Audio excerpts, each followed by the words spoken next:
dollars from their accounts for them, apply it to their tax bills or water bills, and then they're basically making monthly payments without ever thinking of it. So we've got that up and running fairly good for, like I say, for about 25 clients now, and we didn't expand it, and those clients came to us just by request or word of mouth.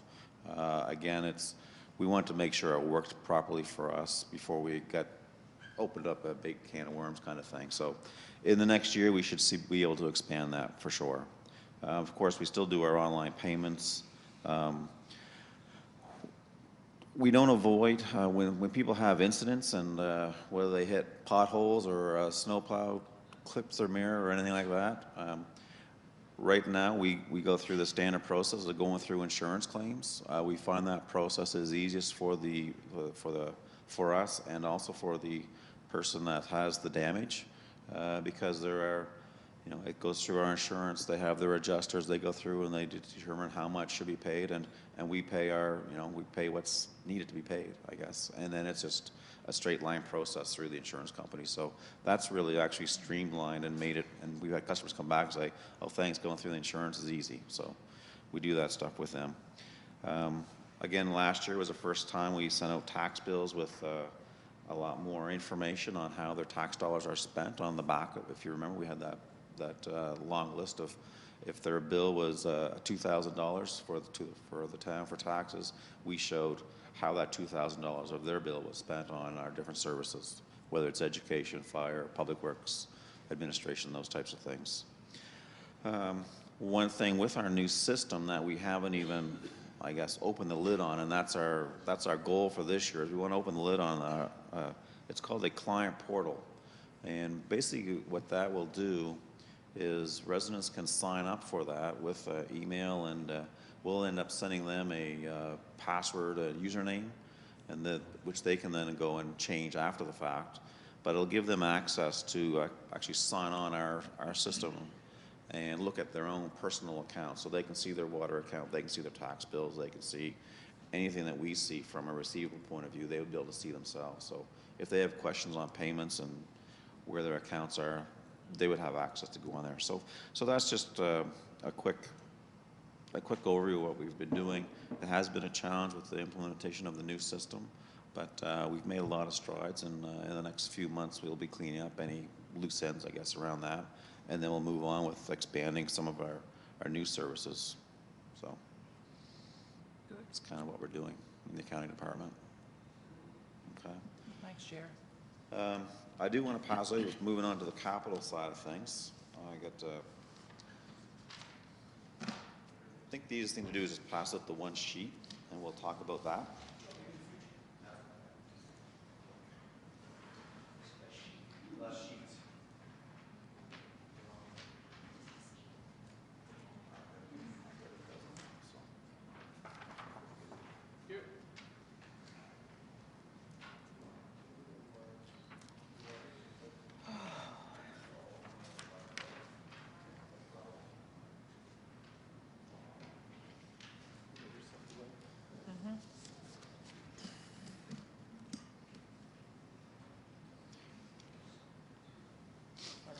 So, if you recall, basically 3 years ago, well, 2 years ago now, I guess it would have been in this time in 2013. So 2 years ago, we went through quite a process. We had all the directors come in, talk about a 5 or 10 year capital or reinvestment plan, and we put all those things in our list, and then we, at that time, kind of allocated them to different years. And you would have seen it before. I have a copy of it here, but it would be a big long list with all the years on it. And we had about 65 items on our list. So again, 2 years have passed, things have changed, but what I've done is I've taken the 15-16 fiscal year, which is the year that we're looking forward to now, and 4 years after that. So this is like a 5-year plan, kind of an adjustment to the 5-year plan. So what I've done is, for the current year, 15-16, in the top there, you'll see the original 15-16 plan, and I've listed the different projects. And just to try to fit them in, I've taken some some liberties of moving things around a bit to try to show you at least an option of how we can do some of these things, or most of these things. So in the 15-16 plan, I've got like 6 items there at the top. I said these are kind of things that we're still committed to doing. Kind of hard to defer them. Some of them are part of a bigger project, and some of them are equipment that just, you know, by deferring the replacement, we just increase our maintenance costs. So recommended that we look at those 6 things and say that we're kind of committed and required to those things. After that, we looked at things that were in the original 15-16 plan, and I kind of just pushed them out 2 and 3 years. And we can talk about when they can get done or how we do them, or even if we still want to do them, because like I said, a couple of years have passed. So that gets us right down to, there's another 7 or 8 items there, with starting with the parking lot of the YMCA, and then this waterfront park piece that we talked about. So the next line that's in bold there, the original plan for future years. So of the 65 projects we had, that was the total that they added to for per year. So in the 16-17 year, that first number there, 1.945 million, that's the total of all the projects allocated to that fiscal year. So when you go across, that's just a total of up to 30 projects, say. So what I've done is, you'll see the numbers 57, 58, and 64 just under those. Those are 3 things that were scheduled to happen in those years. So we had 100,000 in the 16-17 year for the facade program. I'll reduce the 1.9 million by that amount because the facade program's being bumped into the 15-16 year. Same thing with we had 225,000 allocated in the 16-17 year for Main Street bump outs. Well, we're pushing that forward into the 15-16 year down below into our streetscapes. So we can reduce the 1.9 million by those amounts. In order to fit in all the additions to the plan, I've also had to say the only way to really do it is to take the money out of, or not put that 225 into reserves like we would have liked to do, we would have planned to do. So that brings me down to, in the center there, you'll see the numbers of starting with the 1,090,000 and across the 1,395,000. So those are per year from our original plan. Okay. After that, the additions to the plan. So we've talked about a number of things, and council has discussed some things, and some things we need to do, regarding, flooding issues, or things that we've said we're going to do with the facade program, things we're going to do with the sewer and water upgrades on Clifton Brown, and those are, I guess, pushed forward because of the streetscapes as well. So these are a list of things that we've talked about and deem that we need to get done or should get done in the next couple of years. And you can see that the subtotal on those, 2.59 million in year 1 and another 2 million in year 2. So we're looking at $4.5 million of additions in the next couple of years. So it's a big lump, and it's a lot to get done. So to try to spread things out and to look at what we're doing, I'm just kind of trying to summarize, saying if we do all this, and if the numbers within the years will change, but to do all these projects, we're looking at a good 12.5 or $12 million over the next 5 years. Again, we budget and we try to come up with 2.5 million a year for capital funding. So if we follow this plan, at the bottom I show the total cost in next year's budget, 3.68 million. We'd have capital funding of 2.5. We'd have a shortfall of 1.18 million. Okay, so what I would suggest, and what I'm looking at with this particular plan, is that we would basically pay for this shortfall out of our capital fund, where we have money in reserves, and then basically try to repay it over the next 4 years. So the very last line, or very bottom line, shows our cumulative funding shortfall and how it's repaid. So in the first couple of years we do overspend, and then in the next 3 years we we kind of pay it back to ourselves. So in a real quick nutshell, there is a way to do it, but there's, the reality is there's probably too much on this list. One thing we should note is over the past 2 years, we still have 1.6 million that's been approved and in spending that's not done.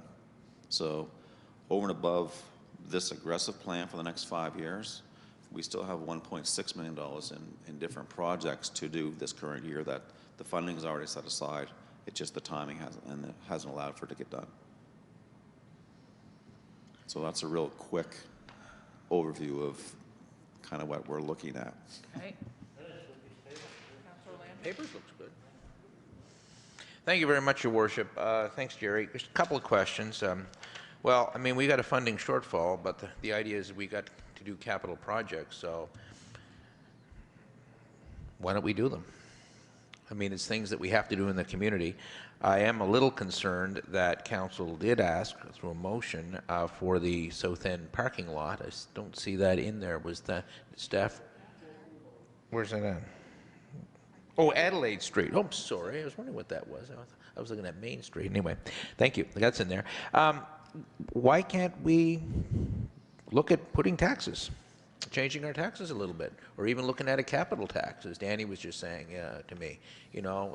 We got to do, I mean, we've been nickeling and diming for years here, and maybe it's time we got to bite the bullet. I know with the water utility, we're looking at doing something there because we've got some aging infrastructure happening that we just have got to be proactive on. So, and I know we do fund our capital, but I don't know. There are some projects here that we've been putting off and putting off and putting off. I mean, here you have the Argyle Street flooding issues and the Jarvis Road flooding. That's a huge concern, and we've promised the residents there that we're going to help them.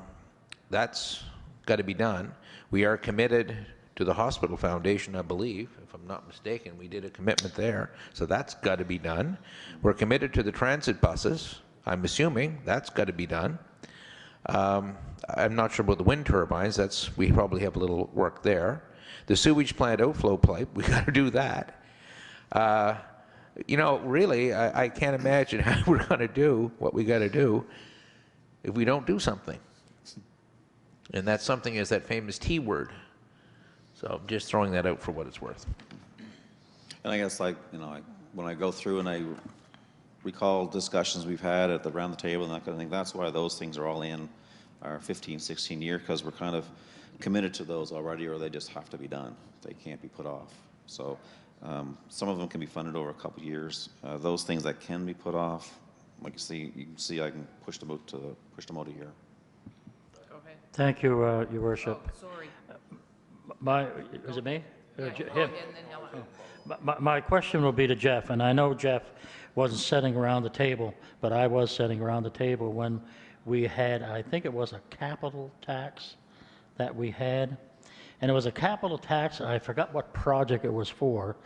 I'm not really sure what it was, but I know we had a capital tax for, either it was for 2 or 3 years that we had the capital tax that we put on. We levied against the taxpayers to do a project.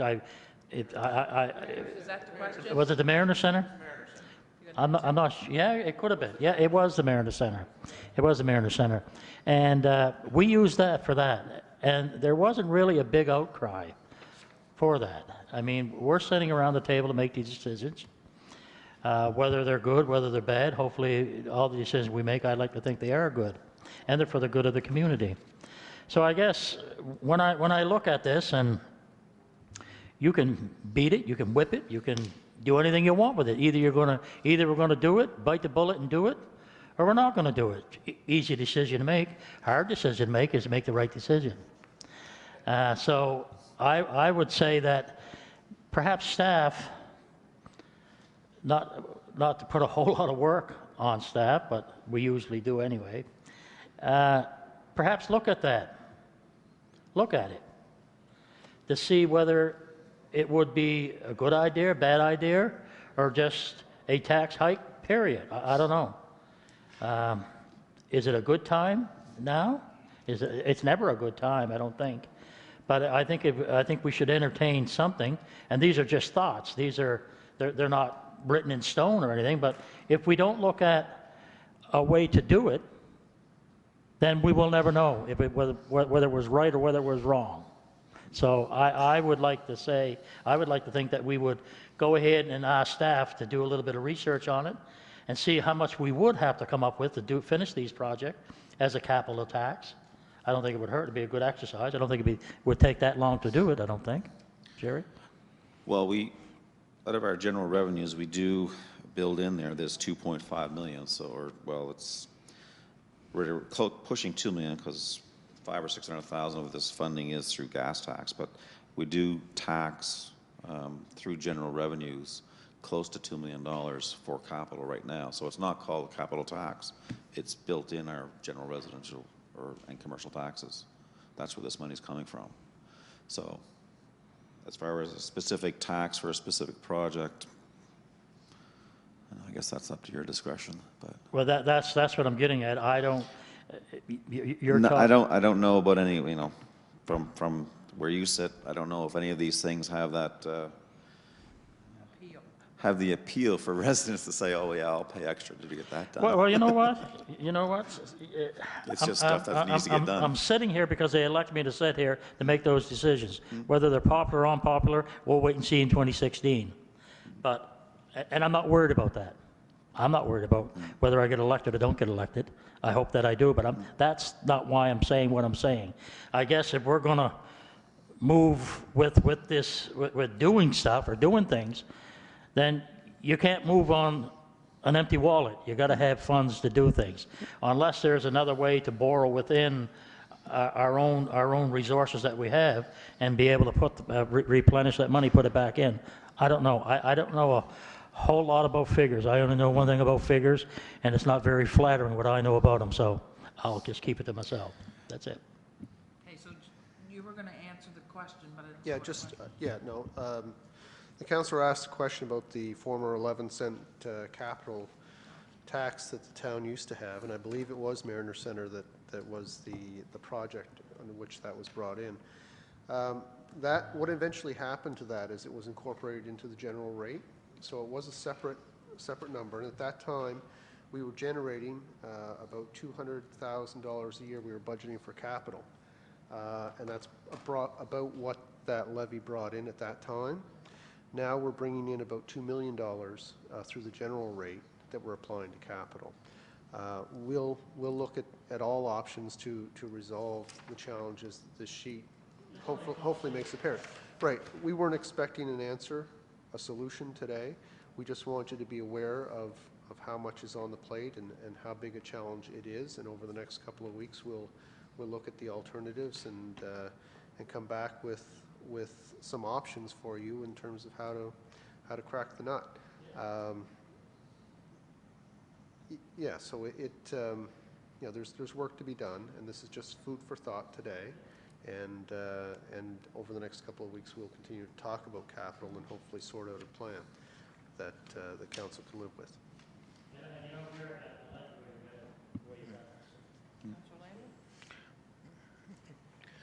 Well, when I'm looking at the numbers, basically, if you take out the Domtex debacle, you're consistently about $1 million short every year, with the exception of the final year, 18-19, where you're a mere $500,000 short. But if it all averages out, and I'm just doing this quickly in my head, it would be roughly around the same amount over 4 years. You were looking at about $1.2 million shortfall per year is what it looks like, if we are going to do the projects that we're thinking of doing. So there's work there. So to me, if there's a rate increase this year, to take into consideration that capital amount, I think that's something we really have to do. I mean, here we have presentations this morning, especially from Natalie, where she's trying to sell a community, and without this infrastructure being done, our community is not going ahead, folks. It's going backwards in capital. I mean, we're status quo. We're really not growing, in my opinion. We're repairing, we're fixing, but we're not any growth as such. And some of these projects that are on the burner are growth projects. And I think we have to decide if we're going to grow or if we're just going to remain status quo. And I think I agree with Jeff. I think Jeff is take a hard look at it and say, what do we got to do? We got to do it. As simple as that. Good? Yeah, thank you. Think. No. Always bringing good news. It's all right. We're still standing. We're doing fine. Yeah. Okay? So are we done? Next Tuesday, 9:30? Yeah, I'm gonna send a reminder again. I hate to tell you this,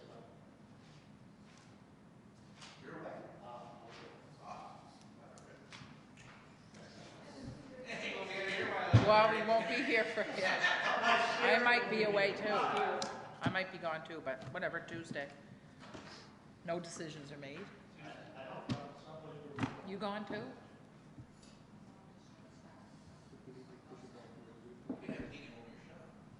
Yeah, that's a good idea. What's that, Jack? Yeah, he just said if we need to push it back another week, it's no hardship.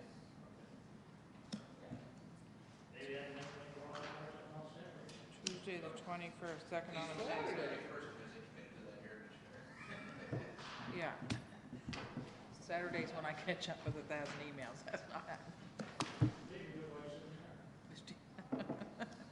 Okay, we're good to go? Anything else, Linda? You good? Okay. Yeah, next Tuesday. Second round, Dave. Is it next Tuesday or the Tuesday after? Tuesday after, Jeff said he's got some work to do. Okay, the 31st of March. What's that?